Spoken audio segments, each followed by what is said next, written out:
For the most part, this Monday was a dry day, but a fairly cloudy day across the region. We were pretty dry after having a lot of storms over the weekend, especially on Sunday. We do have another band of rain moving into the area. This is mostly just rain, but to the north, we do have a chance that we could see a brief switch over to some sleet or maybe a few snowflakes mixed in there, but by far, we do expect there to be rain moving through the area. Just had temperatures to our north up in Pike and Barber counties just slightly cooler enough that we will have that potential for some frozen precipitation. No significant impacts are expected, but that moisture is moving in from the west. You can see that band of rain stretching from middle Georgia straight down to New Orleans. That will be moving through the area, and then by tomorrow morning it will be clearing out, and we'll have some clearing skies where that rainfall was originating, starting to dry out for southern Louisiana. Now going into the later overnight hours after midnight, you can see that pink being painted on here by Futurecast. That indicates frozen precipitation. Could be a little bit colder up there, 34 degrees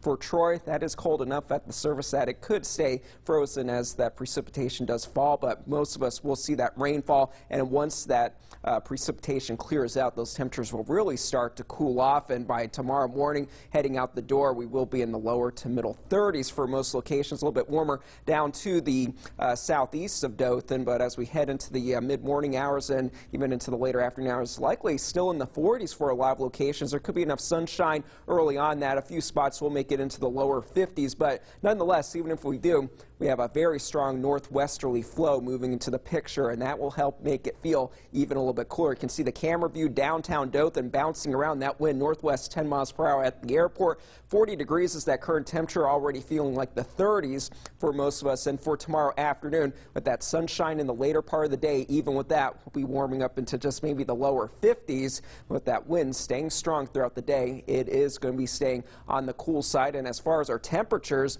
going into Wednesday, even colder than where we will be for tonight. 34 degrees for tonight, 31 for Wednesday. There will be freeze watches and warnings in place for most of the area. It will be a little bit warmer going to Thursday, and then for Friday and for Saturday, we'll be back a little bit closer to normal for us for this time of the year. Much warmer temperatures are on the way, but then the storm chances return as we head into next Sunday. Now, as far as yesterday's system, that's already well off the coast, and this is just an upper level disturbance moving through our area, and as this clears out, that colder air will slide into the area 30s as we head into the first part of tomorrow morning, with that shower activity overnight tonight clearing out as you head out the door. 34 degrees for our low temperature going into the later part of the morning hours, still in the lower 40s, upper 40s to lower 50s then as we head into the afternoon hours, and then very cold already just past midnight for tomorrow night. Lower 30s expected for us as you head out the door on Wednesday morning, so be aware of that. As far as our temperatures for the next couple days, the afternoon is not too bad,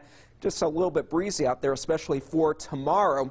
We'll be in the 50s, and same thing for Wednesday, a little bit warmer for the afternoon hours after being very cold first thing in the morning. Cloud cover will return going into the weekend as we change the clock. Storm chances will return. We could have some strong